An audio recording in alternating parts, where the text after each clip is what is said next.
Shalom, saudara-saudara yang dikasihi Tuhan Yesus Kristus.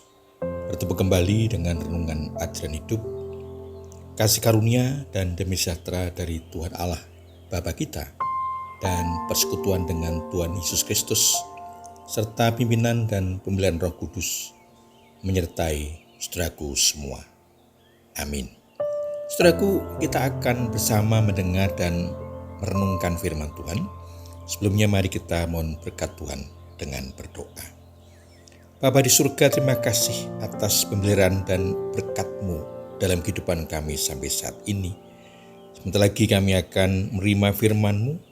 Kiranya Roh Kudus memberikan hikmat kepada kami, agar kami dimampukan untuk memahami, menghayati dan melaksanakan firman-Mu dalam kehidupan sehari-hari. Mohon ampun kekurangan dan dosa kami. Di dalam nama Tuhan Yesus Kristus, doa ini kami alaskan. Amin. Saudara-saudara yang dikasihi Tuhan Yesus Kristus, kita akan menerima firman Tuhan dari kitab 1 Korintus pasal 1 ayat 27 sampai dengan 28.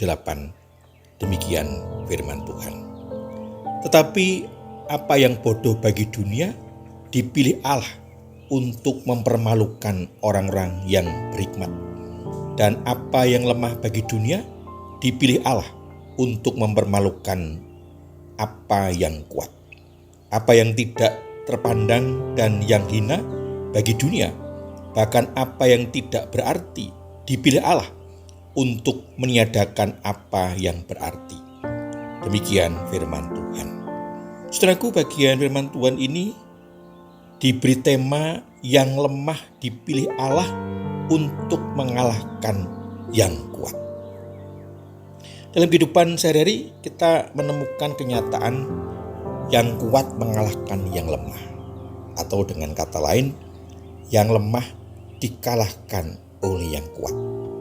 Maka orang berusaha untuk menjadi orang yang kuat secara materi, kemampuan intelektual, jabatan, sehingga berpengaruh karena dia berkuasa menentukan dan mengalahkan yang lemah.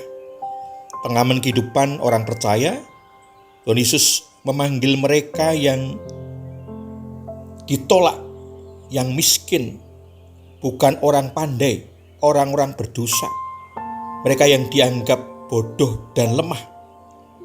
Pemilihan ilahi dilakukan dengan cara itu, bukan dengan cara-cara manusia, tetapi cara kasih karunia Allah. Bacaan kita, Paulus 3 kali menggunakan ungkapan dipilih Allah.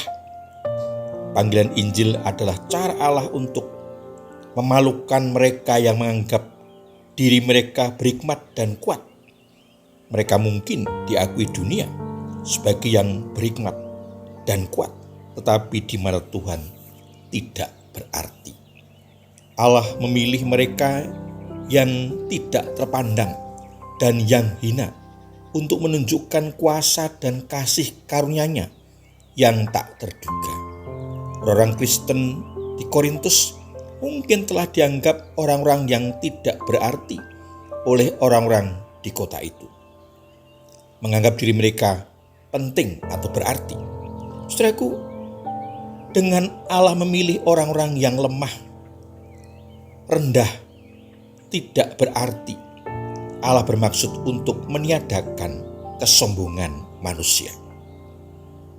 Saudaraku, dalam kehidupan kita sekarang ini, bisa saja Allah berkenan memakai orang-orang lemah untuk mengalahkan orang yang kuat. Bagaimana seharusnya hidup kita, baik sebagai orang lemah maupun sebagai orang kuat, agar Tuhan berkenan atas hidup kita. Dalam keadaan apapun, Tuhan tetap berkenan dan memberkati kita. Saudaraku, bersyukurlah atas kasih karunia Allah senantiasa.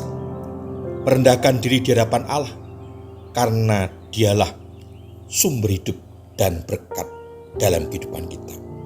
Sehingga ketika Tuhan memberikan karunia, kelebihan harta, kekayaan, kepandaian, jabatan, dan berbagai kelebihan lainnya, tidak menjadikan kita sombong, angkuh, arogan, sok kuasa, tetapi penuh kasih, berbagi, tetap rendah hati, dan peduli.